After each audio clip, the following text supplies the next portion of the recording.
going to give everyone a moment to join us. So we'll be starting momentarily.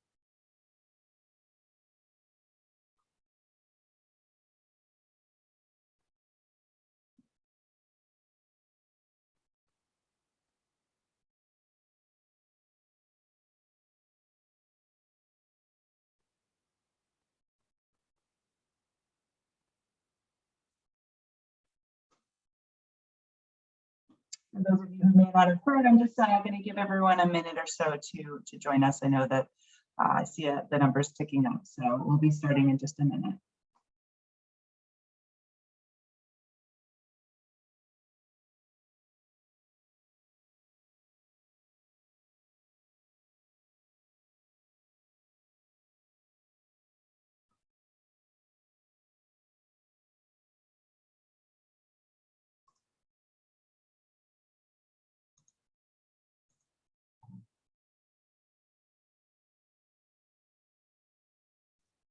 All right, so let's get started. Looks like we have a nice group with us. So I just want to say hello. Thank you all for attending today. My name is Nicole Jarvis. I am Assistant Director of Programs at Cancer and Careers, and I will be this evening's host for this webinar. Before we begin, just a few housekeeping items related to accreditation. Today's webinar is accredited for CEs by ANCC, NASW, the New York State Education Department State Board for Social Work, the California Board of Registered Nursing, and the Society for Human Resource Management. If you plan on receiving continuing education credit for this program from any of these accrediting bodies, please proceed with the following steps. First, you must log in individually. Participants who listen in on someone else's line will not receive credit. Second, you must complete and submit the evaluation and post-test, as well as receive a passing grade on the post-test. Following today's session, you will receive an email of all of this information. That email will be sent by 5 p.m. Eastern Time, Thursday, June 2nd, and certificates will be emailed within 4 to 6 weeks. Also, please note that the planners and presenters for this program have not disclosed any pertinent financial relationships or conflicts of interest, and that no commercial support was provided for this program. I think someone said that my audio is going out. Sorry about that. Let me try to plug in a microphone. Sorry, my audio can be a little tricky sometimes, so bear with me. All right. A little bit better. Is that better for everybody? Yes. Okay. Excellent. Sorry about that. So as I was saying that the planners and presenters for this program have not disclosed any pertinent financial relationships or conflicts of interest, and no commercial support was provided for this program. Now, thanks in part to direct support from Genentech, HSN, and QBC, Cancer and Careers is able to offer this 8th year of the Balancing Work and Cancer webinar series. This program was created originally to provide patients and survivors, as well as their care teams and employers, with concise, targeted information around the work-related issues that arise after a cancer diagnosis. Additionally, we'd like to recognize Cancer and Careers year-round sponsors who support all of our core programs and allow us to continue providing all resources and services free of charge. Now, today's topic is something many of us know is important, but can find scary and challenging to apply in both our personal and professional lives. Setting boundaries can be a really valuable way to engage in self-care at the workplace. Implementing healthy boundaries allows you to be more in control and feel more empowered, both in work and in your personal lives. To help us explore this topic, we're delighted to have Ali Schaffer. Ali is a licensed clinical social worker and has a private counseling practice in Nashville, providing individual and group therapy for adults navigating life transitions, coping with health challenges, and desiring just to live more fully. For over 16 years, Ali has worked directly with people impacted by cancer across the cancer care continuum in various clinical settings. Prior to her current role, she was a faculty member and clinician with the Vanderbilt Ingram Cancer Center Psycho-Oncology team and manager of patient and family-centered care. Additional clinical social work experience includes working with at-risk youth and their families at an outdoor wilderness program and a residential psychiatric hospital. We will have a question and answer period at the end of this webinar, so please hold on to your questions until then. All questions that you do want answered should be entered into the Q&A box, which is located on the top or bottom of your screen. Please don't ask questions for Allie in the chat box, as we may not see them there. If you're joining us via the phone today, you can press *9, which will alert us of your question. But enough of that. I'll now hand it over to Allie to get us started. Thank you so much, Nicole. And great, it looks like I've got remote control so I can advance the slides. Thanks so much, Scott. Thank you, Nicole. And I'm so thrilled to be here with the Cancer and Careers team, and also wanted to say thank you to each one of you for taking your time tonight to attend this presentation. It means a lot. And I think that through this conversation, I hope that you're going to get a lot of information that's personally valuable and personally meaningful to you to create a meaningful difference or shift in your own life around experiences that might feel good to you.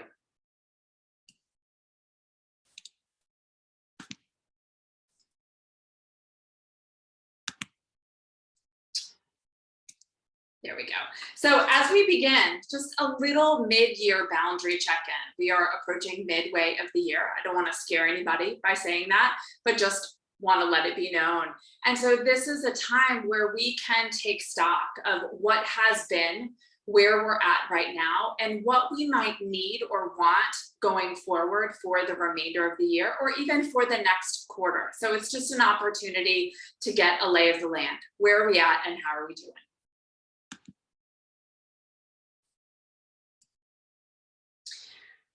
So as I begin, how you feel right now and how you might want to feel and who you want to be at work. As you take a moment to think about that, you may visualize what feels like a very far distance between where you sit now and where you'd like to be in your life, or the distance might be very short. What I'm going to propose today and hopefully talk about through our time together is how boundaries are one of the greatest tools that you can use to bridge the gap between how you feel right now and how you want to feel and who you want to be at work. So let's begin with a snapshot of the workplace and work culture today. I saw this quote and I thought it really resonated for, again, a temperature of where we sit right now. The world is always changing. Yes, that is true. Now it's a racial reckoning and a pandemic. And before this, we had a 2008 recession and the dot-com boom.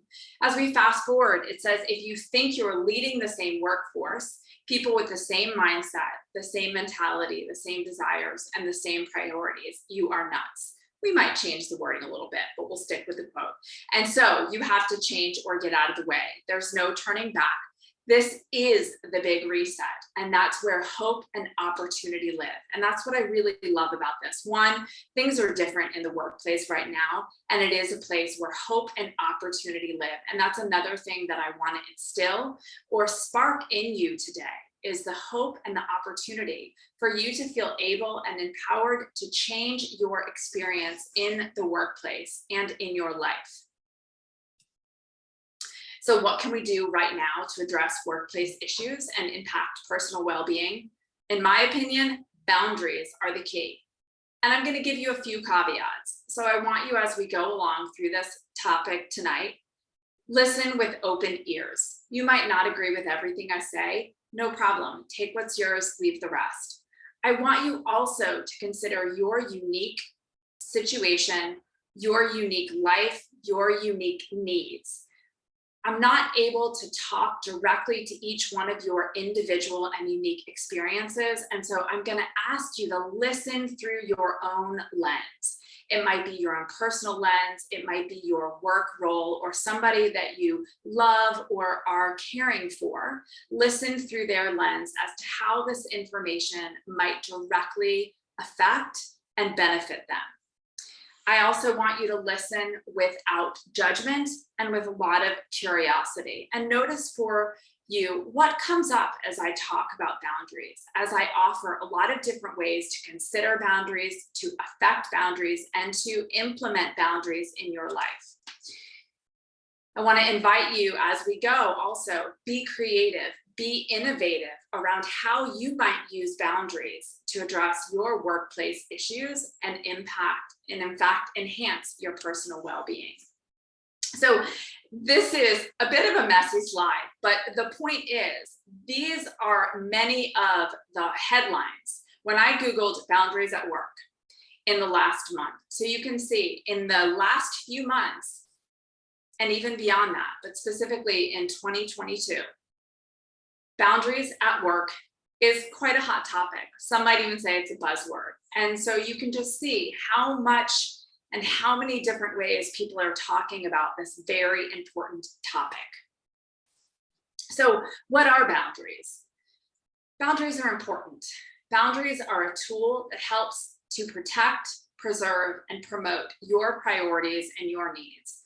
They are an extension of and an expression of your personal values. What I love about boundaries and why I'm so passionate about talking about it is because they are dynamic, they are fluid, flexible, and adjustable. They are responsive to you, your life, and your needs, not tomorrow, but literally right now. And as your needs change, boundaries can change along with you. So boundaries are about you, they're about your needs and your life.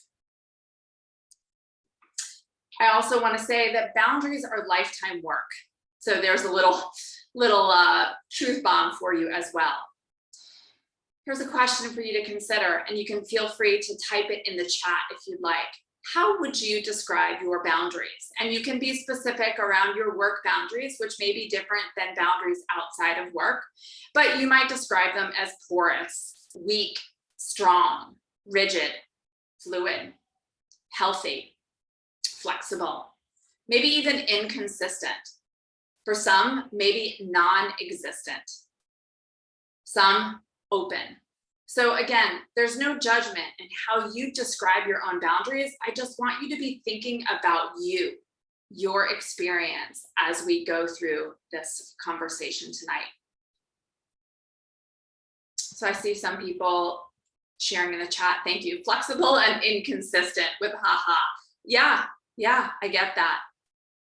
Absolutely. Thank you. And continue to put in how you describe your boundaries. So you might be wondering, Allie, like what's the connection between boundaries and cancer? And this actually began as a spark of an idea over my years working with people directly navigating cancer. I would see them time and time again, burned out at the end of their rope, unsure how to take care of themselves, but deeply desiring. So let's look at it a little more closely. So workplace mental health, this is some of the information. We can see more than 70% of cancer diagnoses are made in adults between the ages of 20 and 74, which are considered prime employment years. 20% of cancer survivors still report work limitations affected by cancer-related problems 1 to 5 years after diagnosis. So there is quite a long timeline where we see the interaction and the intersection of work and cancer. That's why there's a whole organization that has become the expert in this field. So when we look at this data, what we really see is that people who are navigating cancer are part of the workforce. We see burnout stats that directly impact people living with cancer, and we clearly see the intersection of all of these issues. This is an important topic, one that is under-addressed, again, in my opinion. And so looking at it another way, these are some of the experiences that I heard time and time again with people that I was working with. They'd go all the way through treatment, maybe without missing any time off work, and then had to continue. And they were burned out, they were exhausted, and they didn't know what to do. Or they felt, I'm trying to work really hard so that my boss and coworkers stop thinking about me as the one with cancer. So a lot of people were over functioning, sometimes as an understandable coping mechanism to all the aspects of living with cancer and navigating a life with cancer. But thus, this is not sustainable. This is not healthy, and that's where we need to address it. So if you are someone living with cancer, if you are someone caring or loving someone with cancer, I encourage you to really think about how boundaries are a necessary tool to offset some of the impact of cancer. Boundaries can help with a sense of control, with a sense of certainty, and also to create space to manage the load of cancer and to create space for what matters in your life. So I saw this come up recently, and while you might say, Allie, this is a conversation about cancer, what I really saw in reading this was it felt very familiar to how we might think about the experience of cancer. There was a spike in adrenaline, which helped us stop feeling pain, helped us get out of danger by spurring intense alertness to help us make better split-second decisions. These days were followed by a period of prolonged pain, which came from 3 deep psychological needs not being met: certainty, control, and connectedness. And these are 3 things deeply affected by the experience of cancer. Cancer is often disorienting, and boundaries can give us space to help reorient ourselves and to find our own stable ground in the midst of uncertainty, decreased control, and decreased connectedness with self and others. This also mentions we're now in the rehabilitation phase. That might be open to personal experience and interpretation, but it says this can be the most painful of all. So again, when we think about this in terms of cancer, when we shift out of an acute or an active treatment phase, there is often a vulnerability and a tenderness because we need to dig a little deeper, sometimes with less resources and reserves, to rebuild, repair, and regrow. And so again, boundaries can create space that offers ability for energy management, also to stop and say, what's going on? What do I need? How do I feel? And to identify and choose actions that are aligned with values, right? That help to rebuild, repair, and regrow. So boundaries can also, again, I'm going to show you a lot of different ways to look at this because we all think, hear, and digest things differently. So as you move through this, again, you're listening through the lens of you. And so boundaries can help you establish healthy, sustainable work patterns, workloads, and behaviors that are part of a healthy living and a comprehensive care plan. Boundaries are part of a care plan, right? Boundaries are part of your care team, and they're important. Boundaries can also help you return to work without burning out, what we see time and time again. This is also about fostering emotional and physical safety and security. Again, deeply rooted human needs, which cancer can affect and diminish. Boundaries are a way to get this back, to help support you so you can have more of what you need. Boundaries are proactive, they are preventative, they are maintenance or help to maintain things, and they can also be deeply restorative. So I realize the way I'm talking about boundaries makes them sound like they are the wonder pill. And in some places, I think they are. Again, another way to look at boundaries. They're not just one thing. As I said at the beginning, they are highly dynamic, flexible, and personal. And sometimes I like to think in a scenario or a situation about what kind of boundaries might be useful. Sometimes we need a wall. Nobody's getting in. Just, there's no way. Sometimes we need a fence where we can see over it. Maybe we can even see through it. It gives people some access to us, but there's still a bit of a barrier that we might need. And then there's also a door, which can show people how to access you. So instead of people coming at you from all different directions, with a boundary, you can clearly show them, this is the door you come through to get to me, to communicate with me, to contact me.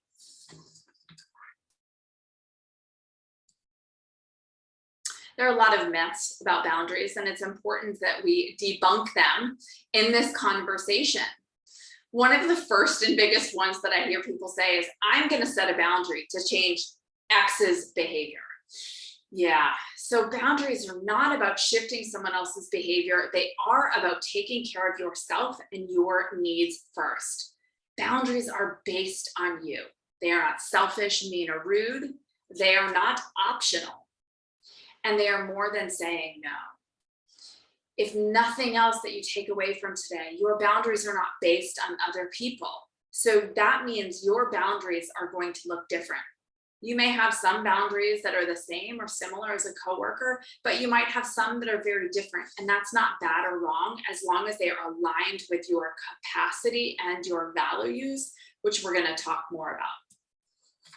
So let's take a deeper dive into boundaries. And I want to say I am moving through this material quickly because I put a lot in here because I want you to have this information and these tools.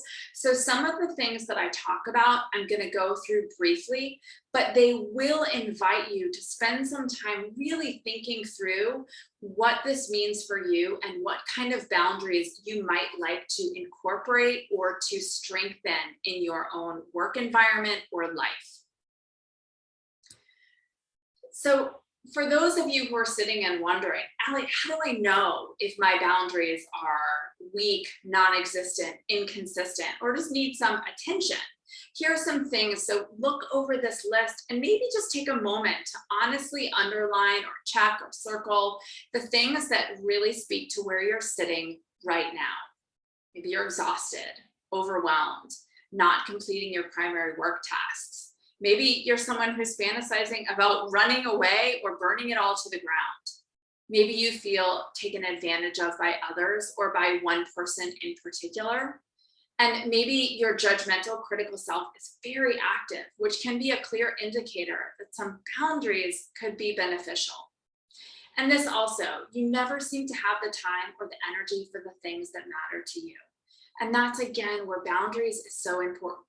It helps you to say no to what isn't important or isn't in your capacity right now, so that you have space, time, energy, and resources for the things that really matter for you and matter to you right now. And again, as your needs change, as your capacity changes, your boundaries can change and evolve.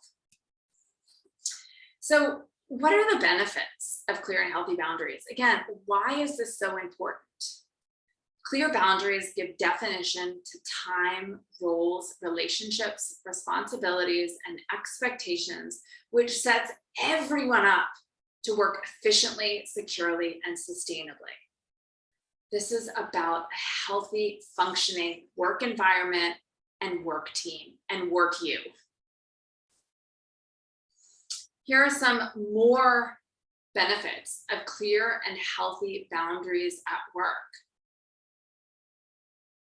So just take a moment to look through this list and see what are some of the things that you might like to experience that you're not currently experiencing in the work environment that are on this list. And again, I'm talking specifically about work, but all of this is really applicable to the life arena as well.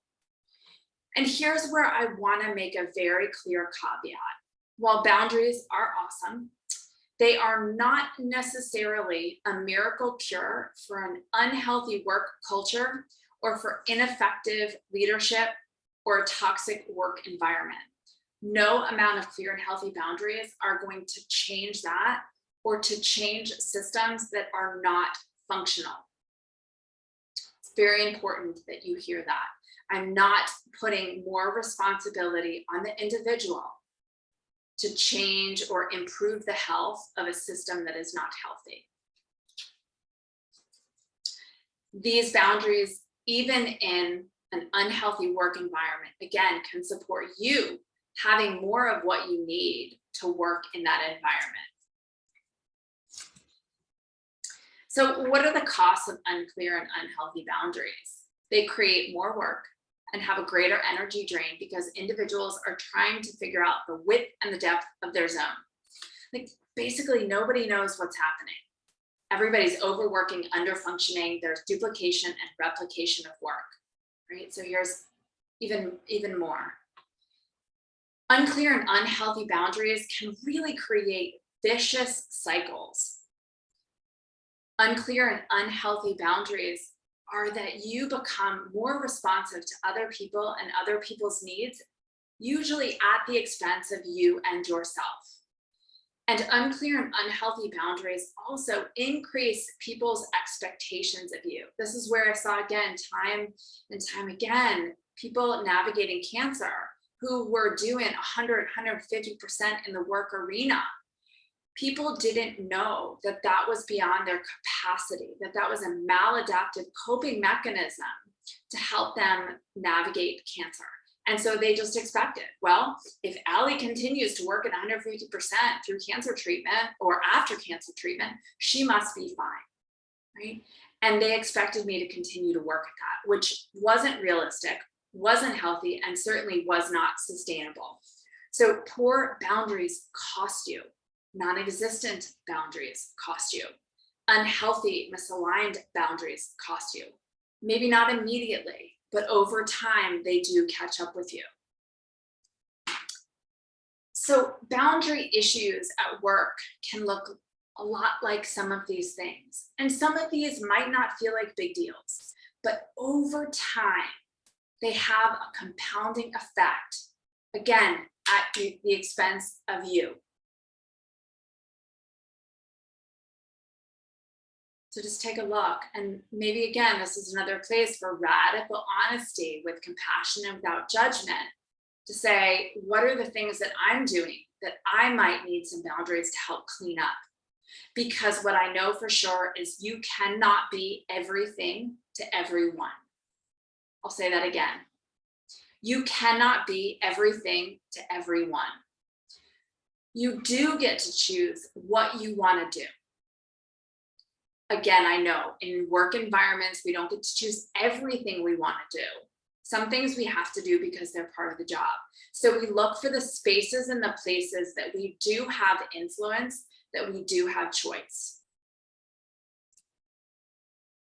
So if boundaries are so wonderful, have so many benefits, why are more people not setting boundaries? Or why is it difficult for people to set boundaries?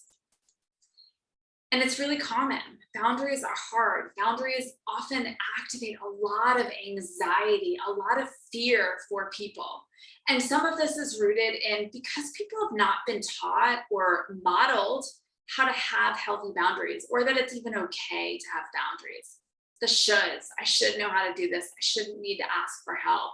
I should be able to keep working through treatment. I shouldn't need to take time off, right? And you can hear where this can be such a false trap, that the very thing that we need is the thing that we fear or we talk ourselves out of, which is setting boundaries, maintaining boundaries, reevaluating or redesigning boundaries. Fear is another huge thing. There's a lot of fear. It's very common. And I'm calling this out. So if these are some of the things that get in your way, you can have some support and some validation. Like, yeah, this can be difficult. These are skills that everybody can learn how to do, right? And then there's also some of the personal motivation about what might be getting in your own way. I want people to like me. I don't want to ask for help. Feel selfish. I don't know how to take care of myself when I feel discomfort after setting a boundary. So I just don't, right? So there's a lot of things that can get in the way. And here's one of those slides that I mentioned that you might want to spend some time outside of this webinar thinking about what is getting in your way from setting boundaries. And here are some questions that you consider. And again, there might be a lot of deeply personal reasons that are getting in your way. And being able to have some awareness about what is up for you helps you to really understand what might you need to do, learn, in order to address this so that you can feel equipped and supported in your ability to set boundaries in your life, because the benefits are so fruitful. I think I've always felt good and benefited from the times where I set boundaries, even when it's hard. And I am still practicing how to set boundaries. And with certain people, it's more challenging than others. And I've learned, how do I take care of myself to navigate that? Because it matters to me, because it aligns with my values, and because it helps me have more of the life that I want. And that's what I'm here for. Here's just another quote that I thought was really useful. Work boundaries help safeguard our time, our energy, our purpose, and how fulfilled we feel. Some work boundaries are functional and clear, while others are more intangible and flexible. For example, at some point, we absolutely need to get some sleep, and there are boundaries in place to ensure that happens. And having clear boundaries doesn't mean we won't think about work when we're not working, or we won't think about personal stuff during work time. But it's around this notion that we are dynamic, ever-changing beings, and boundaries help us to shift, to do our life with more flexibility, adaptability, resilience, and fluidity. And again, meeting our own needs in the moment. So let's talk about some steps that can help us identify what kind of boundaries we might need. So, and again, this is a framework. Make it your own. If it works for you, great. And if it doesn't, no problem. So starting first with the question, what are 3 things that are important to me, right? So we're not just talking in the work arena, but in general, in life. And this is kind of alluding to values. And for me, it's spending time outside, getting good sleep, and doing work that I love. And then I also ask myself, what are the non-negotiables I need to show up at work? How do I get to be my best self in the work environment? I need sleep. I don't start at 8 a.m. I take breaks throughout the day. I make sure that I am hydrated. I drink coffee in the morning, and I move my body more days than not. So those are the non-negotiables that me as Allie needs to show up at work. And then the next step is taking an honest look at work. And so again, these are some questions. You might feel inclined to answer them all outside of the webinar, and answering just a couple might help you really get at what's going on for you in the work arena. Do you feel the way you want to feel? Great, good. What are the things you want to continue? Do you not feel good at work and would like to feel differently? How might boundaries, or what might be some areas that you're going to make some changes around? So again, we're gathering information so that you can take action. I also want to make a note. So when it says, what is my current capacity? This is a really important thing. And this again speaks to the flexibility and personability of boundaries, capacity. Today, your capacity may be, I can do all the things. Tomorrow, your capacity might be, wow, I am really dragging and I can only do some of the things. And so that's why on a frequent basis, you check in with your capacity to make sure your boundaries are really aligning with what your capacity is in that day. The next step is taking an honest look at your boundaries at work. And again, what's working well, what's not working well, what needs to be adjusted, and what's just not even present that I need to create a boundary around. So again, we're taking stock to see what's good, what's not working. And now we're going to put it together. Okay, so we're going to look at that first slide of what's important to you, to me. What are your non-negotiables, the things that you need to show up to be your best self at work, to do your job? You're going to take the information from an honest look at work.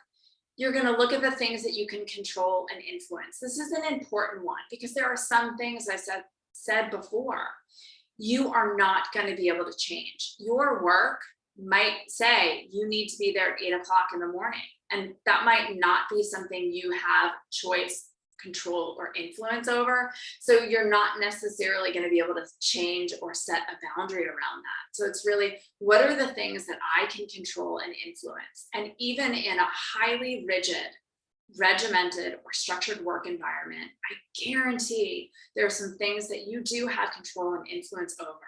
And this is the place where you get to look for it. Okay, so you'll put all those things together, and that's where you get your boundaries. Here are some questions to consider that might help you generate what kind of boundaries that you need. Because even if you get all of that information, you might still be asking, Allie, I'm not really sure where I can put some boundaries in place or what's going to help me formulate some boundaries because I just feel really stuck or it still feels very unclear. So look through this. It might spark some things for you, or it might generate some things that are going to help you put some boundaries in place. Some additional opportunities, and these are very specific to the cancer arena. What information will you share with your boss and or coworkers about diagnosis, treatment, and our future procedures or medical follow-up? Is it okay for people to disclose or discuss your diagnosis, whether you're present or not? Do you need breaks throughout the day? What kind of communication response time? Are you someone who's going to immediately respond to every email or answer the phone every time it rings? Or are you going to have a 24 to 48 hour response time? Again, if that's appropriate for the work that you do. Can you prioritize or shift some of your work roles, projects, tasks, or deadlines that are aligned with your professional priorities? A lot of people are working a much wider scope or depth of their job, again, because unclear, unhealthy boundaries. And so when you come back to what is my job, what are my professional priorities, this might help you to say no, or to shift around timelines or roles on certain tasks that are currently on your plate. This last one is also important, life outside of work. Sometimes there's not a lot that we can significantly change inside the work arena. And so we look to life outside of work to say, how might we do life outside of work a bit differently? What kind of boundaries outside of life might support us showing up fully for work? So if I need to be up at 8 a.m. for work, and again, I've said I'm not an 8 a.m. start work girl anymore, I might not need to go to bed at 2 in the morning. And so one of the boundaries for me outside of work is going to bed at a certain time so that I can show up. This also segues into how we can take a holistic view and approach. Okay, so again, you may feel like there's not a lot of choice or influence in the work arena. And yet, when we look at some of the other aspects of life, and I just put some of these in there, you might have some other circles that are personal to you. We look at family, we look at life, mental health, cancer. All of these things are places for boundaries that may positively or negatively impact how you feel in the work arena. And so, sometimes, again, when you feel stuck or stagnant, change what you're looking at. Look to one of these other circles, and that might create a little bit of movement or fluidity so that you can then have some space to look at the work arena differently, or just to feel differently in the work arena. Sometimes we need to create boundaries simply to give us space to take stock of what's happening. How do we feel? What do we need? Right? Boundaries don't immediately mean you need to know what you need or take action. Sometimes we need boundaries as a buffer and as a space holder because we just need a pause and breathe to give ourselves clarity, to give ourselves stability, or to give ourselves more choice and more accuracy about the boundaries. So when we're looking at the holistic view, again, we added the cancer piece, and here's some questions that you can ask yourself to say, what's going on right now for me in the cancer realm that I need to consider in the work boundaries, right? And so that, again, is going to change based on where you are along the cancer care continuum. And you want to be honestly factoring in the things that are happening in your life. That's another place that I think people get stuck and overwhelmed in the work arena or in the life arena, is they're not accurately taking stock of what's on their plate. And so looking at all the different realms really gives you a more accurate picture of the load that you're carrying, the life load, the workload, the family load, so that you can accurately talk about boundaries and capacity. And so you do the same process like we did before. Values, non-negotiables, the honest look at work, the honest look at life, or whichever one of those bubbles you're doing. Honest look at cancer, things I can control and influence. And then you combine this all to create boundaries, okay? And it might feel a bit overwhelming.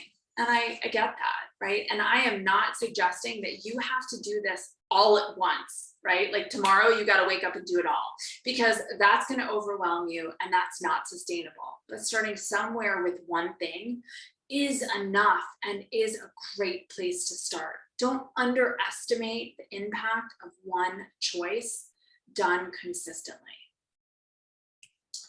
So communicating boundaries, that's an important thing. Be clear, be direct, state your need, your position, and your request. Do it professionally, okay? That's very important in the work arena or in the life arena. Do it kindly, right? You don't have to be aggressive, you don't have to be mean, but you can simply be clear and direct. And then also be prepared to manage discomfort if it arises. Again, remember, that's one of the things that gets in a lot of people's way, is feeling uncomfortable when other people have a response to a boundary you're setting. And so it becomes your job and part of the work of boundaries, of managing your own discomfort when you observe or experience or are the recipient of other people's responses about your boundaries. So giving some people time to adjust, because any boundary equals a change. And we as humans don't necessarily like change, although it is a constant in life. And so people might need some time to adjust, and that's okay. You can do that for yourself and for them. I want to say it again. Other people having a negative reaction to your boundaries doesn't mean you did something wrong. So that's a time to stop, pause, and evaluate what's really going on here, because it may be more about them and less or nothing to do about you and the boundary. Some tips, and I've mentioned some of these as we go, and some maybe for the first time. No is a complete sentence, and you do not need to apologize for saying no. Some of your brains may have just exploded a little bit, and that is very true and also very activating for some people who are taught they need to over-explain, overshare, over-justify, or over-convince someone when simply a no is all that's needed. Plan for boundary violations and pushback. It's natural for people to test, ignore, and to question boundaries. They're not doing it maliciously. It's just natural human behavior. We don't like change. We want things to stay the same because it's familiar. We know what to do, and boundaries represent changes. It can be very helpful also to use role play to practice setting and communicating boundaries. So I have on more than one occasion talked with a friend or a colleague and say, hey, I need to set a boundary here. How does this sound to you? And then have a dialogue. And the more practice I had, the more comfort I felt in having that maybe difficult conversation or setting what might have been an uncomfortable boundary or being on the edge of my comfort zone with some of these. Sometimes there is room for negotiation. Boundaries can sometimes be absolute. This is it. And sometimes there is a negotiation if it feels good and is aligned with your values and your priorities. The other thing with this is boundaries are about continued engagement. They are rarely a set it and forget it experience. We often do need to restate or continue to implement or remind people of boundaries. And again, we can do that kindly and professionally. We can communicate what we need to uphold, to set, or to evaluate, or even just to maintain a boundary. And also we can say to people, hey, thanks so much for remembering that I don't answer phone calls after 5 p.m. I really appreciate you honoring that boundary. I want to share again another resource and way to think about boundaries. This is an excellent book that came out a couple of years ago that talks about boundaries in a lot of different areas, the work arena, but also family, relationships, friendships. And so it can be really useful to take a look through this. And one of the things that I like is she talks about boundaries in a number of different arenas. And so for some of you, this might make sense and be your doorway into some boundaries that could be really useful for you in the work arena. So physical boundaries, this could be personal space. This could be your cubicle. This could be if someone comes and they're a hugger and you're not interested or open to hugging. So you could have some physical boundaries. Intellectual boundaries, how people speak to you. This could be around thoughts and ideas, the way in which you communicate or ask other people to communicate their ideas, or the way in which you agree to disagree on certain thoughts or ideas. Emotional boundaries are around maybe personal information that you're sharing or how you're feeling about something or what's going on for you in the emotional realm. And again, some of these boundaries might be things that you set for yourself to show up at work and do your job. And some of these might be things that you're asking of other people. So that's also important to see. Some boundaries are personal and they're things that you're going to do to take care of yourself, to hold yourself in warm regard, or to set yourself up for success, or to have the life experiences you want to have. And then some people you're going to ask other people, or you're going to communicate that it's an action for other people. And so thinking about it that way is important as well. And you also don't need to tell everybody all of your boundaries. That might be a boundary. Some of this is just for you, and that's okay.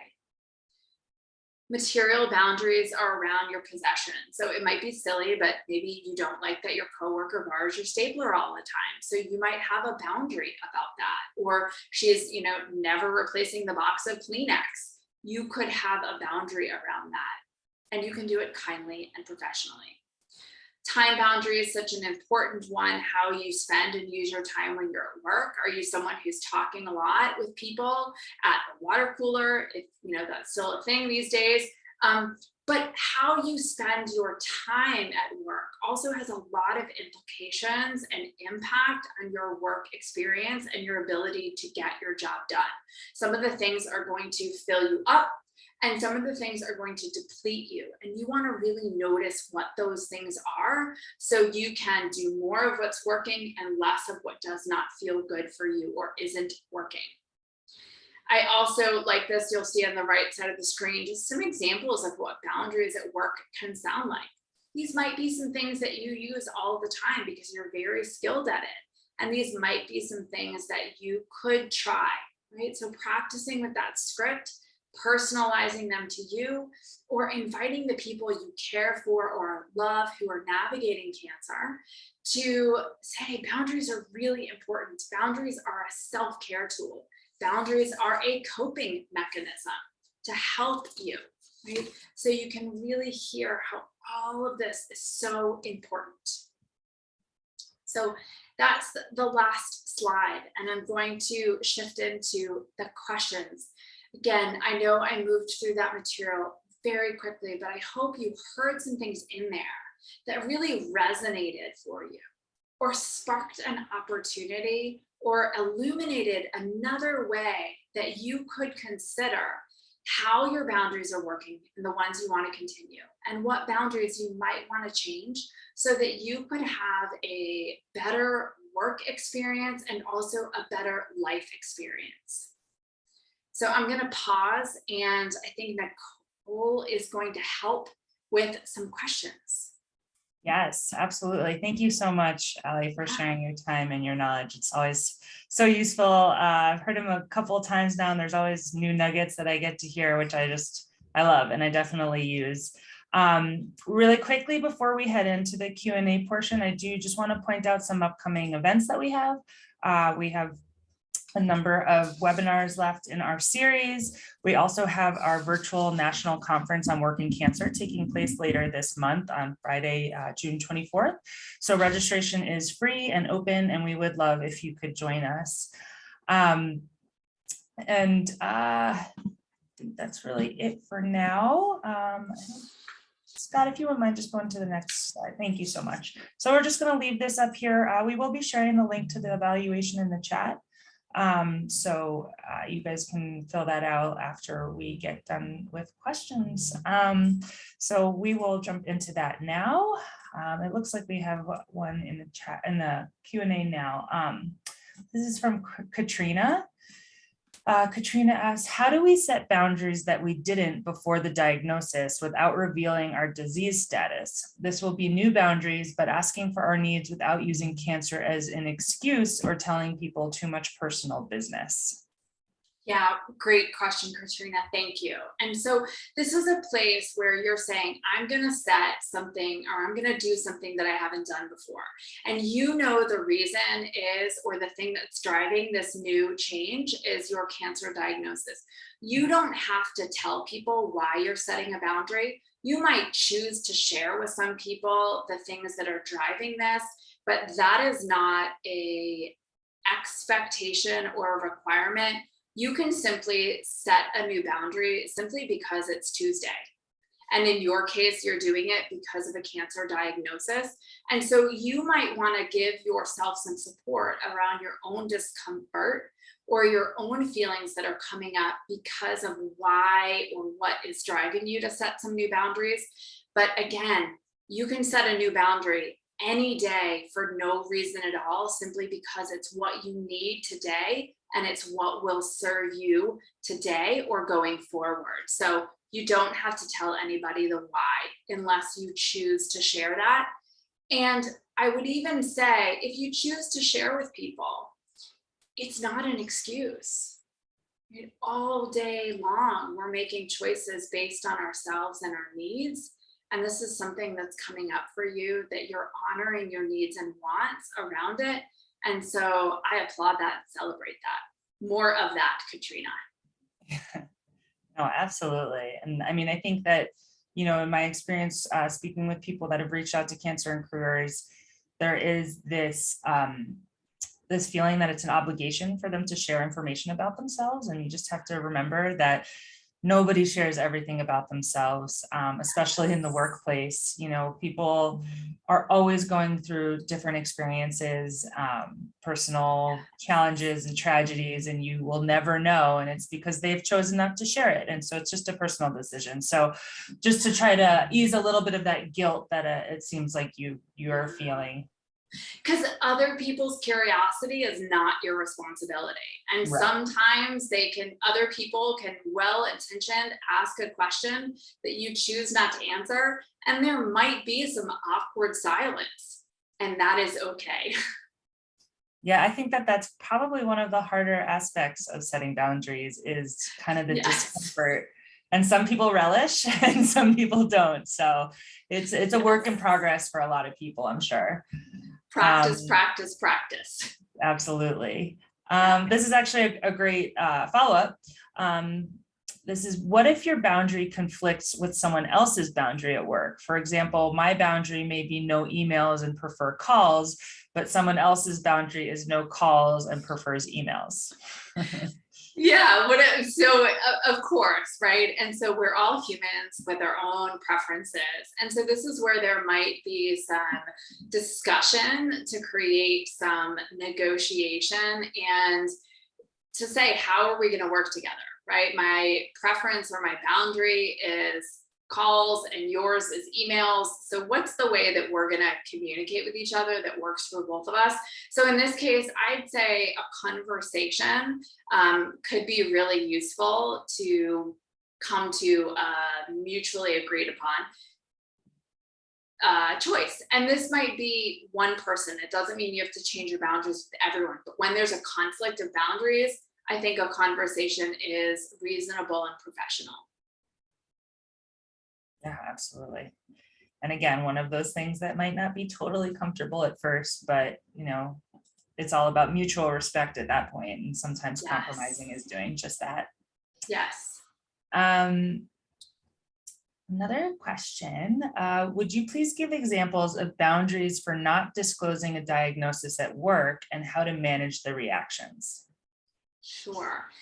So I'm a little bit unclear on the question as far as if this person is saying, I'm gonna say to people, I'd appreciate you not discussing my diagnosis or talking to anybody else. That's kind of what I'm gonna go with. And if I don't answer the question fully, feel free to add a clarifying question in the chat. So I think, and also depending who you're talking to, if it's your manager, if it's HR, if it's a colleague, I mean, I think you can simply say, I'm not open to discussing or talking about my diagnosis at work. Thank you so much for respecting it. And here's where we bring in the swivel that Cancer and Careers is always known for. And then you swivel the conversation to what you'd like to talk about. Thanks so much for talking to me about that new project. I'm really excited about it. And so you can just simply say, I'm not open to talking about this. Thank you for respecting this decision. And how to manage the reactions. It's not your job, is really the simple answer. If you communicate kindly, clearly, and briefly, or in whatever way you need to, people are going to have their own reactions. And what I'd say in this moment, your job is to manage and care for yourself around this. It's not about managing their reactions. That is their job, whether they recognize that or not. Mm-hmm. Absolutely. Yeah. Here's another one from Lori. How have you or could you approach an employer who is not supportive of your boundaries? Yeah. So there might be a direct conversation or email, and I might start actually with some curiosity. Hey, so I've noticed I've asked repeatedly for you not to call me after 5 p.m. and that continues to happen. So I'm wondering what's going on there, because that's really important to me. Could we have a conversation about it? And so again, instead of making assumptions, instead of leading with criticism or judgment or accusations, you're really stepping in with curiosity, because you're trying to get at what's happening here. And then you're getting the opportunity to restate your boundary, restate the importance of it, and ask, what's going on here? Can we have a conversation? Yeah, absolutely. Sometimes it's just about those more direct conversations, and Yes. like you said, practice. And I would Yes. imagine also repetition is a big thing with setting boundaries, because Yes. it's going to take time. People stick with what they know. So if they've always done something, they're going to continue to do it, and it's going to take some time. And if they have respect, then they will heed your wishes, but it just might take a little time. So and it might take the repetition of stating the boundaries again and again, because again, people are creatures of habit, and they're going to stick with what they know. And your boundary or your change boundary reflects a potential need for them to make a change, and people are just naturally going to resist that. And so with, again, time and request, they might make a shift in that way. Absolutely. We have a couple more questions if you're up for that. Okay, great. Michelle asked for suggestions for framing the discussion of workload shifts for your team when they're assuming workload and projects that you historically have performed. Mm-hmm. So that might sound like you're sitting down with your team and you're saying, hey, based on what I know right now about what my capacity is, here's what's currently on my plate, here's what I'm able to do, and I'd like to redistribute some of these things to the team. I anticipate it's going to be for this duration of time or for these kind of projects. So really just acknowledging what's on your plate, what your capacity is that you're offloading. If you have any awareness of timeframes, you could do that. And then again, it can be a bit of a discussion. And also thank you. Thank you so much for stepping up. I really appreciate that. And so being as honest as you can without sharing more than you want to. Mm-hmm. Sure. Maybe giving a little bit of a read between the lines hint as well can be helpful. Yeah, and you can even, if there's, due to personal things going on right now, I'm needing to shift my workload. And I'm so grateful to the team that they're willing to step up to help with some of these time sensitive projects. And if you look back through the slides, I think there is some conversation about some things that you might be able to help creatively shift with your team.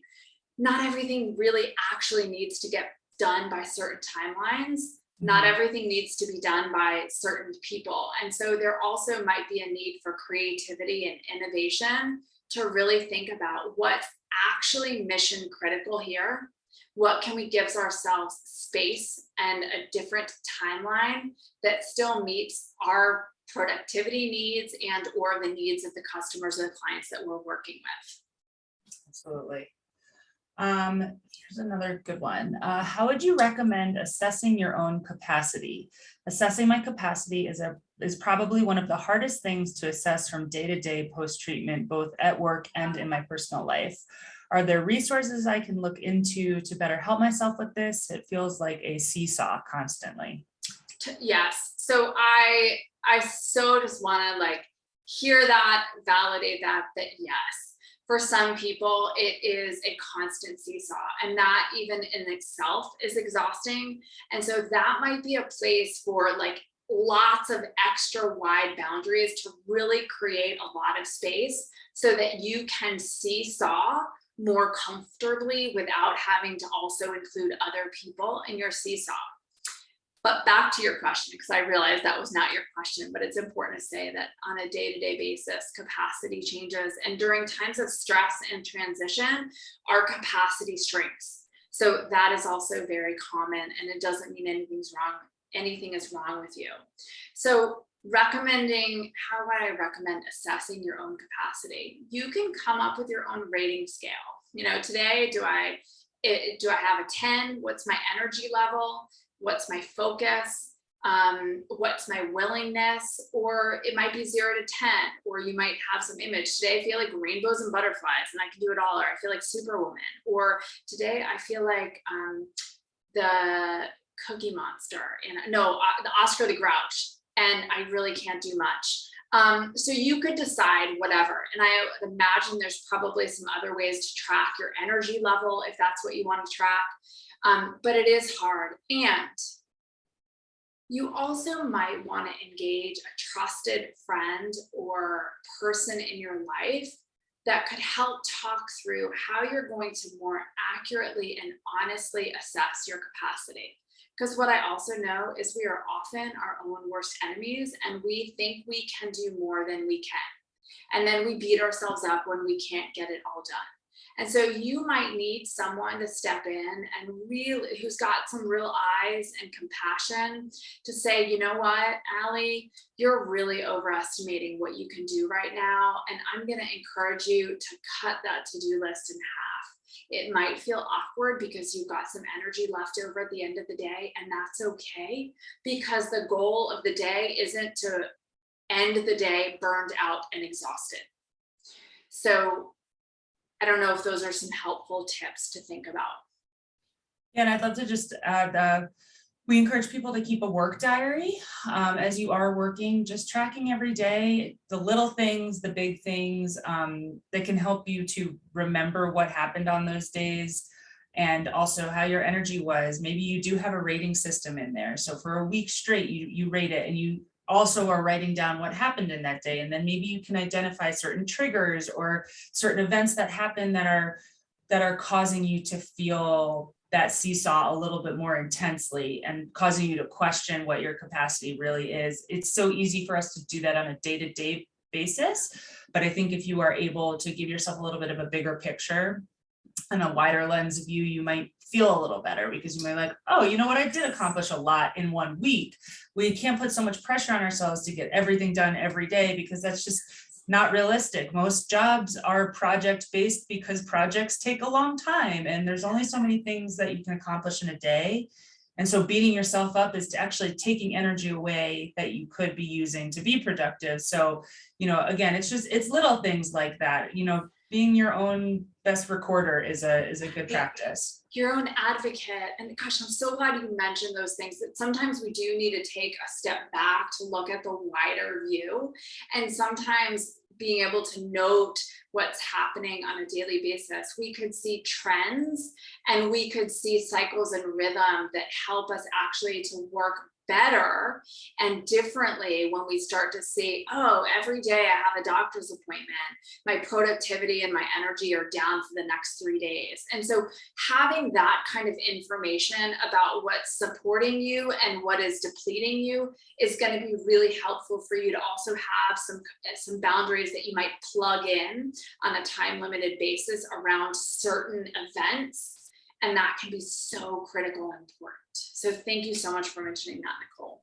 Yeah, absolutely. I do want to be mindful of time. I know this is an evening webinar and we've gone over, so thank you all for sticking with us. I know that there's a few questions in the Q&A that are left over. If you want to email us at cancerandcareers@cew.org, either myself will answer them or I will pass them along to Allie. As mentioned, we will be putting the evaluation link into the chat box. Otherwise, please keep an eye out for the email tomorrow. I again want to thank Allie for your time and your insight and your compassion tonight. It was really great to hear from you, and I know that everybody really values this information. It's such a huge topic that is so hard to do in an hour, obviously, but we really appreciate it. And thank you all for joining us tonight. We look forward to hearing your feedback about the session this evening and hopefully seeing you at future webinars. Take care. Thank you. Bye.